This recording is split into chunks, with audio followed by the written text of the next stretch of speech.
दोस्तों, अभी कुछ दिन पहले हमने एक प्रेस कॉन्फ्रेंस के जरिए एमसीडी के अंदर चल रहे भ्रष्टाचार के ऊपर अपनी बात रखी थी। हमें पता चला कि फ्लाईओवर्स बना रही है एमसीडी। 7 साल पहले काम शुरू हुआ, समय निकल गया, बजट दोगुना हो गया। अर्बन डेवलपमेंट मिनिस्ट्री ने बिना एक प्रश्न पूछे वेंकैया नायडू जी ने तुरंत जो है उनको बजट जो बढ़ा हुआ था वो एलोकेट कर दिया। हमने उनसे भी प्रश्न पूछे, उनकी मिनिस्ट्री से भी सवाल पूछे गए, पर अब तक कोई जवाब नहीं मिला, जिससे यह साबित हो जाता है कि एमसीडी के अंदर भारतीय जनता पार्टी जो भ्रष्टाचार फैला रही है निचले स्तर पे, उस भ्रष्टाचार को शीर्ष नेतृत्व से आशीर्वाद प्राप्त है। हमने ये बात भी कही थी कि इस देश के अंदर कई किस्म के डेवलपमेंट और गवर्नेंस के मॉडल की चर्चा हो रही है। एक गवर्नेंस का मॉडल दिल्ली के अंदर भी चल रहा है, जिसमें सरकार सरकारी कामकाज में पैसे बचा रही है, उस पैसे को सोशल वेलफेयर में दोबारा इन्वेस्ट कर रही है। हमने उदाहरण दिया था उस वक्त कि दिल्ली की सरकारों ने भी फ्लाईओवर्स बनवाए, 100 150 करोड़ रुपए उसमें बचाए। अभी 2 दिन पहले अखबारों में एक घटना आई। एक अखबार है, मुझे लगता है नवोदय टाइम्स है। अस्पतालों की टेंडर प्रक्रिया में गोलमाल। एमसीडी के 3 बहुत बड़े अस्पताल, मैं अस्पतालों के नाम पढ़ देता हूं।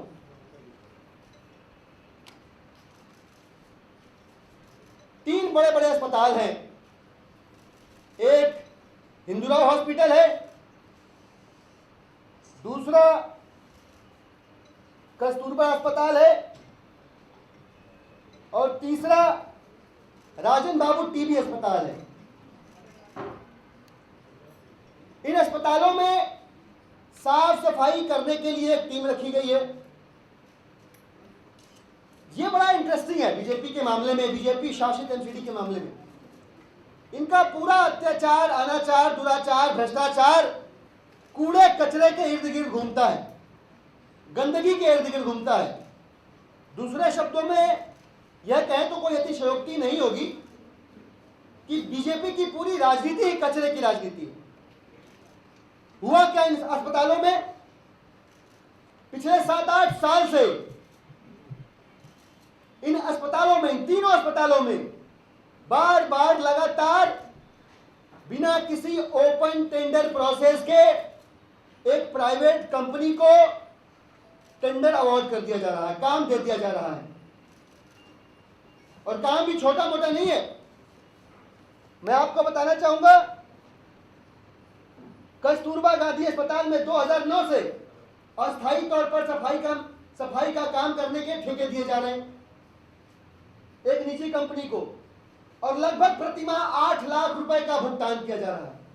आप कैलकुलेट करके देखिए, 2009 से अब 7 साल, और हर साल 10 करोड़ रुपए, 70 करोड़ रुपए लगभग।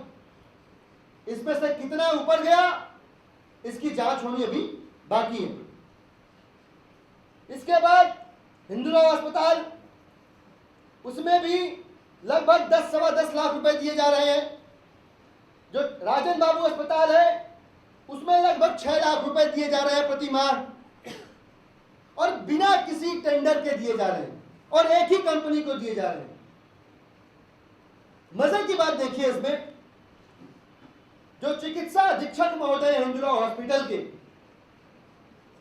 हमें लगा कि अस्पताल की तरफ से गलती हो गई होगी, वहां के लोकल अधिकारियों ने आपस में सेटिंग कर ली होगी, और आपसी समझ बूझ के बाद एक ही कंपनी को साल दर साल बार बार लगातार बिना किसी transparent tendering, open tendering process के दिए जा रहे होंगे, पर ऐसा नहीं था। हिंदूराव अस्पताल के अधीक्षक महोदय हैं, चिकित्सा अधीक्षक महोदय, इन्होंने बताया कि कि ओपन टेंडर से संबंधित फाइल को हेडक्वार्टर भेजा गया। ये एनडीएमसी के है, नॉर्थ एमसीडी के अस्पताल। ओपन टेंडर से संबंधित फाइल को हेडक्वार्टर भेजा गया, लेकिन अभी तक किसी भी तरह का अप्रूवल नहीं मिला, जिसके कारण ओपन टेंडर की प्रक्रिया आयोजित नहीं की जा सकी है। जैसे ही रास्ता साफ होगा, टेंडर की प्रक्रिया शुरू कर दी जाएगी। तो इससे साफ जाहिर होता है कि जिन लोगों को एमसीडी के अंदर जो लोग बैठे हैं, जिनको अप्रूवल देना है, वो ओपन टेंडर प्रक्रिया से अप्रूवल देंगे तो उनका जो कट आता है, उनका जो हिस्सा आता है, वो उनके पास नहीं पहुंचेगा। और जानबूझकर साल दर साल पिछले कई वर्षों से लगातार आपसी सांठ-गांठ करके पैसा खाया जा रहा है, लूट खसोट मची हुई है। और इस भ्रष्टाचार के ऊपर भारतीय जनता पार्टी बाकी के तमाम अनेकों भ्रष्टाचारों के ऊपर जैसे चुप्पी साधी हुई है, वैसे बीजेपी शासित एमसीडी के इस भ्रष्टाचार के ऊपर भी चुप है। और यह भारतीय जनता पार्टी का उत्कृष्ट गवर्नेंस मॉडल है। वहीं दिल्ली की सरकार, अभी हाल ही में आपने देखा होगा, नजीर पेश की पूरे देश के अंदर उन अस्पतालों को जिन्होंने गरीबों का इलाज करने से मना कर दिया, लगभग 600 करोड़ रुपए का जुर्माना ठोककर यह साबित किया कि भ्रष्टाचार बर्दाश्त नहीं किया जाएगा। गरीबों का इलाज करना अगर आपकी जिम्मेदारी है और वो जिम्मेदारी आप पूरी नहीं करते हैं, तो आपको बख्शा नहीं जाएगा। यह दिल्ली की सरकार का प्रो पीपल गवर्नेंस मॉडल है। और उसके पहले मैंने जो जिक्र किया, वो बीजेपी शासित एमसीडी का प्रो करप्ट गवर्नेंस मॉडल है। इन दोनों गवर्नेंस मॉडल की चर्चा मुझे लगता है आप लोगों के जरिए देश के अंदर, दिल्ली के अंदर, समाज के अंदर होनी चाहिए, ताकि जनता देखे, पढ़े, समझे और फैसला ले सके कि वे लोग जो दम भरते हैं देश को चलाने का, उनसे एक छोटी सी एमसीडी ईमानदारी से नहीं चल पा रही।